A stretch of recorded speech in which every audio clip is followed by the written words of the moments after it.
আসুন সম্মানিত হাজিরিন, আমার আলোচনার আজকের বিষয় হলো নবীর আহলে বাইত, নবীর পরিবার। নবীর পরিবার কারা আমরা কি চিনি কিনা? চিনি? আমাদের পরিবার আছে কিনা? আমাদের পরিবারে স্ত্রী সন্তান আছে কিনা? আছে কিনা? আল্লাহ তাআলা আমার নবীকে পৃথিবীর সর্বশ্রেষ্ঠ নবী করে, ইমামুল আম্বিয়া করে, ইমামুল মুরসালিন করে।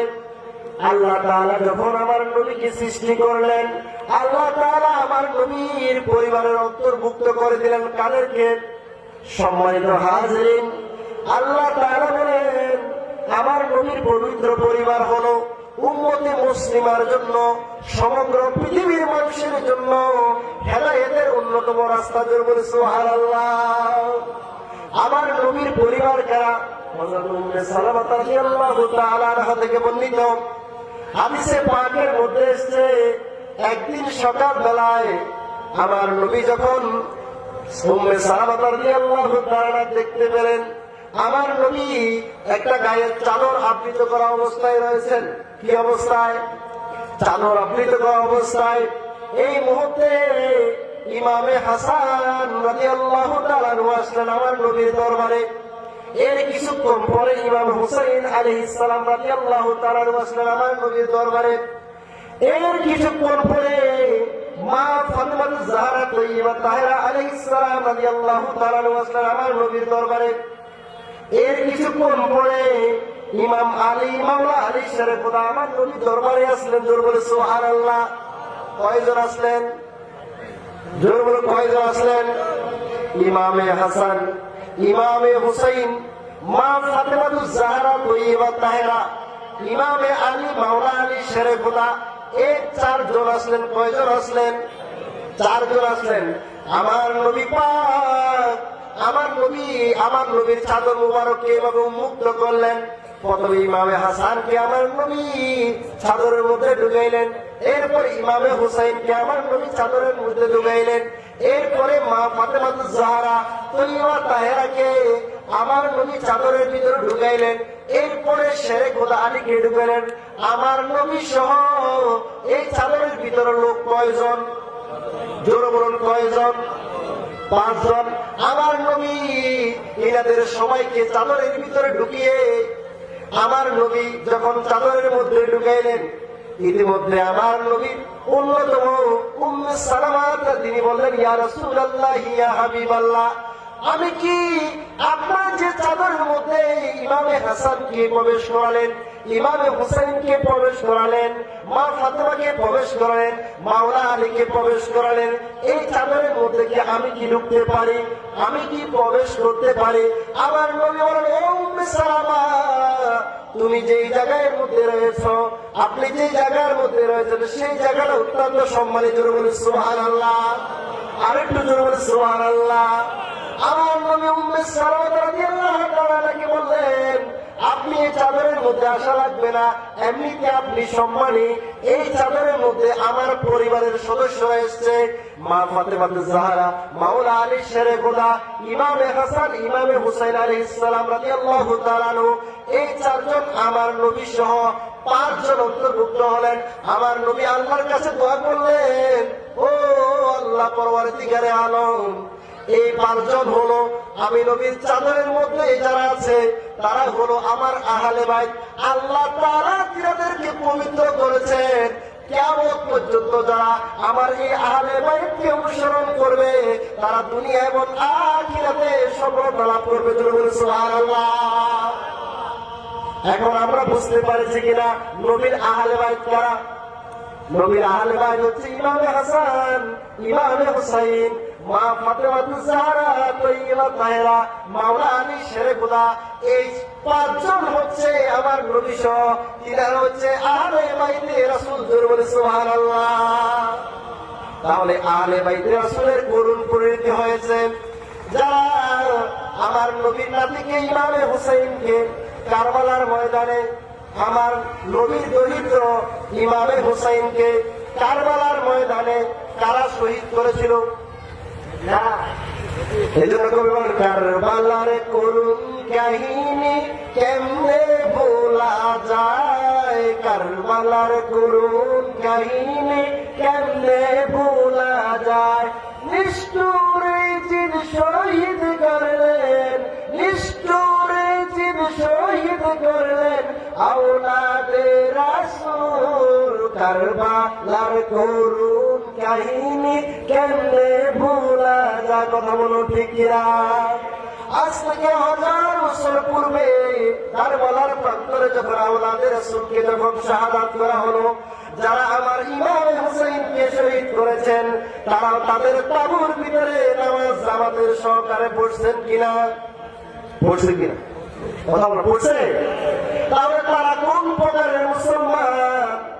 যারা একদিকে আওলাদে রাসূলকে জবাই করে শহীদ করে, অপর দিকে তাঁবুর ভিতরে নামাজ পড়ে, তাহলে তারা আল্লাহকে বিশ্বাস করত, কিন্তু আমার নবীর আওলাদে রাসূলকে না মানার কারণে আল্লাহ তাদেরকে পৃথিবী মুসলমান দাবিদার হিসেবে রেখেছেন, তাদেরকে উম্মতের কাতার থেকে তাদের নাম কেটে দিয়েছেন। কথা বলুন ঠিক কিনা?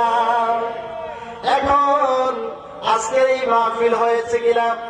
এই মাহফিলের শেষে তাবারুক দিবে কিনা? দিবে কিনা?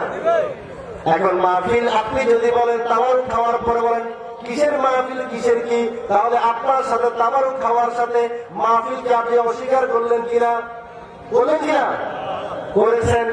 এখন যার উছিলায় এই পৃথিবী, নবমণ্ডল, ভূমণ্ডল, আসমান, জমিন, চন্দ্র, সূর্য, জান্নাত, জাহান্নাম, আল্লাহ তাআলা সকল কিছু যার প্রেমে তৈরি করেছেন তিনি হলো ইমামুল আম্বিয়া। জোরে বলি সুবহানাল্লাহ।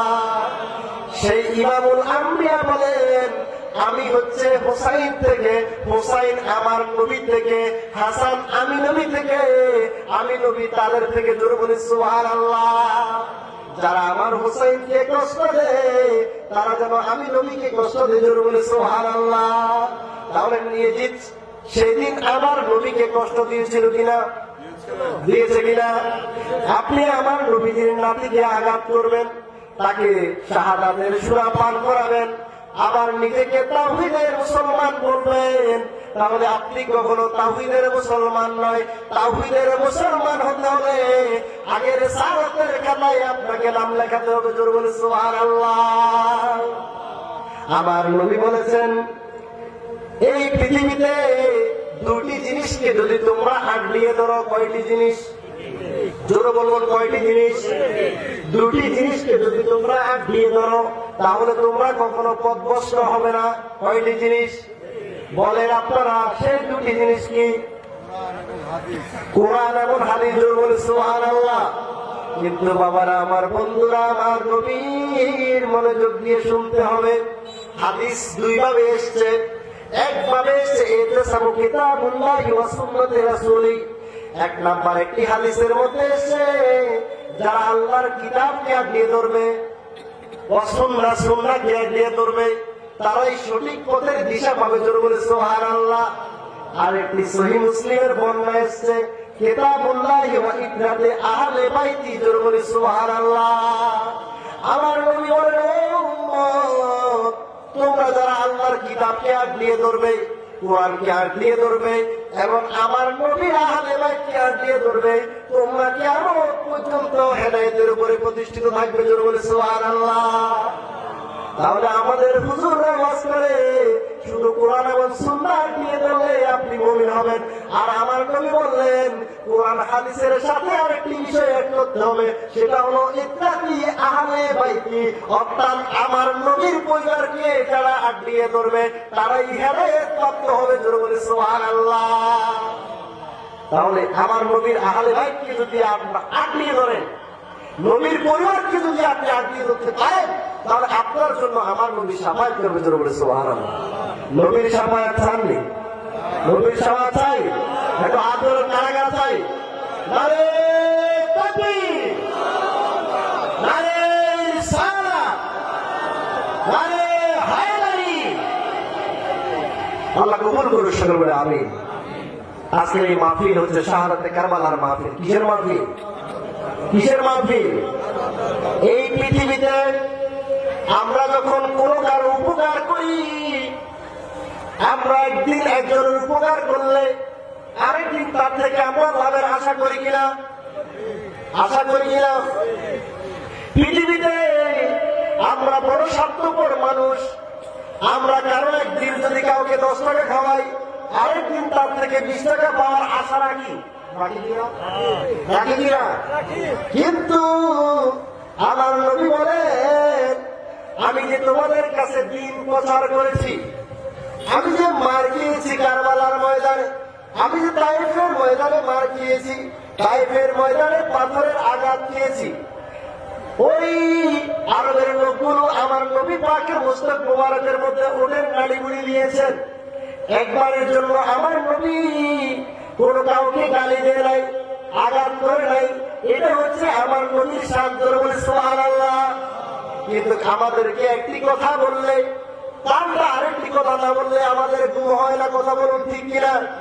কারণ হচ্ছে নবীর পদ্ধতি থেকে আমি আপনি সরে এসেছি, আমি আপনি দূরে চলে এসেছি। আজকে আমার নবীর দরবারে যখন এক ইহুদির ছেলে যখন আমার নবীর সামনে মসজিদের মধ্যে দাঁড়িয়ে আমার নবীর সামনে প্রসাব করলেন, সাহাবায়ে কেরাম ক্ষিপ্ত হয়ে গেলেন যে রাসূল পাকের সামনে এক ইহুদির ছেলে প্রসাব করে। সাহাবায়ে কেরাম ক্ষিপ্ত হয়ে গেছেন, আজকে প্রসাব করা লাগে না। আমাদের মসজিদে যদি সামান্য ছোট বন্ধুরা যদি একটু কথা বলে, আমাদের মুরব্বী আমাদের মুরব্বীরা মাথা গরম হয়ে যায়। আর ছেলেরা নিয়ত করতে পারো না, মসজিদে ছোট প্রমাণ নিয়ে আসো কেন? বলো না, কথা বই করো না, বলো কিনা? একটা ছোট মুসলিম ছেলে আমাদের সহ্য হয় না। কিন্তু মুস্তাফার দরবারে আদব দেখেন, আমার নবী আমাদেরকে কি শিখিয়ে দিয়েছেন। এক ইহুদির ছেলে যখন আমার নবীর মসজিদের মধ্যে এসে মুসলমানদের সবচেয়ে উন্নতম দামি জিনিস সে মসজিদের মধ্যে প্রসাদ করে দিল, সাহাবায়ে কেরাম ক্ষিপ্ত হয়ে গেলেন। আমার নবী বললেন, আমার সাহাবারা শুনো শুনো, তোমরা তাকে কিছু বললে না, তাকে পেশাব করতে দাও। যখন ওই ইহুদির ছেলে পেশাব করলেন, আমার নবী নিজে কাপড় নিয়ে সাহাবায়ে কেরাম সহ ওই প্রসাদগুলোকে মসজিদের মধ্যে পরিষ্কার করলেন। জোরে বলে সুবহানাল্লাহ। ওই ইহুদির ছেলে মুহূর্তের মধ্যে আমার নবীর আদর্শ দেখে কার কাছে আসলাম, কার কাছে আসলাম। যা দরবারে অন্যায় করার পরে তিনি ক্ষমা করে দেয়, যা দরবারে অপরাধ করলাম আমাকে মারের মধ্যে তিনি আদব দেখালেন, মহব্বত দেখাইলেন। তিনি তো কোন সাধারণ মানুষ নয়, তিনি হচ্ছে বিশ্বের সর্বশ্রেষ্ঠ মহামানব, কুল কায়নাতের নবী। জোরে বলে সুবহানাল্লাহ। এরকম কোটি কোটি হাজার হাজার মুসলমান রয়েছে যারা আমার নবীর দরবারে আদব দেখে নবীর হাতে বায়াত গ্রহণ করেছে। জোরে বলে সুবহানাল্লাহ। তাহলে আজকে যদি আমরা যদি আমার নবীর সেই আদর্শ ধারণ করতে পারি, তাহলে আমাদের জন্য আমার নবী খুশি না বেজার হবে? খুশি হবে, বাজার হবে। নবীকে আমরা ভালোবাসি, ভালোবাসি মুখে না অন্তরে, মুখে না অন্তরে, অন্তরে না মুখে, অন্তরে। অন্তরে যদি ভালোবাসতেই হয়, তাহলে আমার ভালোবাসাটা কাদের মাধ্যমে প্রমাণ দিতে হবে কিনা? হবে কিনা? আমি মুখে মুখে বললাম আমি নবীকে ভালোবাসি, কিন্তু অন্তরে নবীর প্রেম নাই। নবী বলেছেন, আমাকে যদি পেতে চাও আমার আহলে বাইতকে তোমরা আটকিয়ে ধরো, ইমামে হাসানকে তোমরা আটকিয়ে ধরো, ইমামে হুসাইনকে তোমরা আটকিয়ে ধরো, মাওলা আলী শেরে খোদাকে আটকিয়ে ধরো, মা ফাতেমাতুজ জাহরা তৈয়বা তাহেরাকে আটকিয়ে ধরো। এই চারজন আমি নবী সহ 5 জনকে যারা আটকিয়ে ধরবে, তারাই দুনিয়া এবং আখিরাতে পরিপূর্ণ মুমিন, মুত্তাকি, ইমানদার, আল্লাহওয়ালা হয়ে কবরে যাবে। জোরে বলে সুবহানাল্লাহ। তাহলে নবীকে যদি আমরা ভালোবাসতে চাই, নবীকে অন্তর দিয়ে ভালোবাসতে হবে। কি দিয়ে ভালোবাসতে হবে? একটু আমার সাথে সাথে বলুন, মন যদি দিতে হয় নবীকে দিও, বলুন ভালো যদি। আপনারা যখন পারেন না, পারেন না, নবীর যখন পারেন না, নবীর যখন পারেন না, আমার সাথে একসাথে বলেন, মন যদি দিতে হয় নবীকে দিও, বলেন মন যদি দিতে হয় নবীকে দিও। আহা ভালো যদি বাঁচতে হয় নবীকে বাসো। আবার বলুন, মন যদি দিতে হয় আহা ভালো যদি বাঁচতে হয় ওই নবীজির মহব্বতে, ওই নবীজির মহব্বতে দরুদ পড়িয়া মন যদি আহা ভালো যদি বাঁচতে হয় নবী তরানেওয়ালা, বলুন নবী তরানে, নবী বাঁচানেওয়ালা, নবী তরানেওয়ালা, নবী বাঁচানেওয়ালা, পানের চাইতে অধিক ভালো, পানের চাইতে অধিক ভালো নবীকে বাসো মন যদি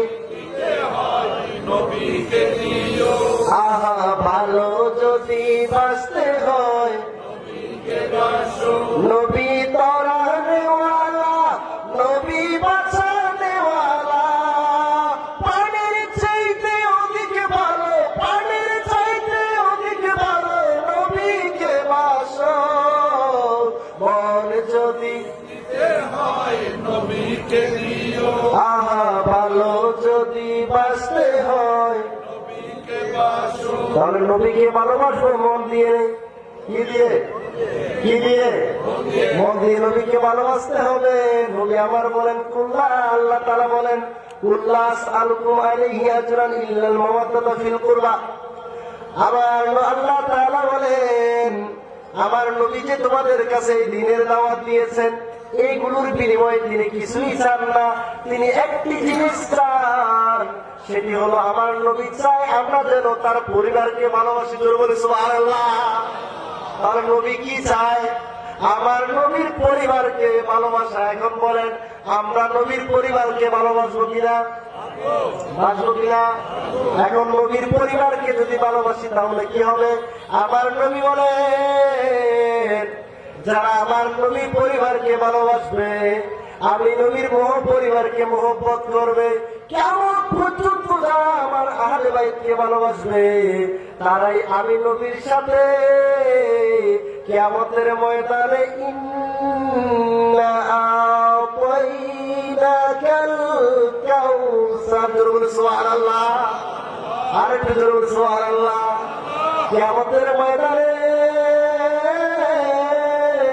যখন আমরা সকলে নফসি নফসি করব সেদিন আমরা আদম আলাইহিস সালামের কাছে যাব, যাব কিনা, যাব কিনা? সেদিন আমরা বলবো আপনি তো আমাদের আদি পিতা আদম আলাইহিস সালাম, আজকের আমাদের এই করুণ পরিণতির সময়ে আপনি আমাদের আদি পিতা, আজকের এই দিনে আপনি আমাদেরকে আমাদের জন্য কিছু করুন। সেদিন আদম আমাদের আদি পিতা আদম আলাইহিস সালাম বলবেন আজকে দিনের এই মুহূর্তে আমি এখন তোমাদের জন্য কিছুই করতে পারবো না। জোরে বলি সুবহানাল্লাহ। এরপরে আমরা এক একটা নবী করে ঈসা নবীর কাছে যাব, মুসা নবীর কাছে যাব, আইয়ুব নবীর কাছে যাব, হারুন নবীর কাছে যাব, আমরা ইউসুফ আলাইহিস সালামের কাছে যাব, ইয়াকুব আলাইহিস সালামের কাছে যাব। একে একে সমস্ত নবীগণের দরজা থেকে আমরা যখন পান নিয়ে যাব, আমাদের জন্য আজকে কিছু করুন, সবাই আমাদেরকে বলবেন এই মুহূর্তে আমরা কেউ অনুমতি পাত্র না। এরপরে আমরা সর্বশেষ আমাদের আদি মুসলিম জাতির পিতা মিল্লাতা আবিকুম ইব্রাহিম, আমরা আমাদের পিতা ইব্রাহিমের কাছে যাব। আপনি তো আমাদের মুসলিম মিল্লাতের পিতা, আজকের এই কঠিন দিনে আমাদের জন্য আপনি কিছু করুন।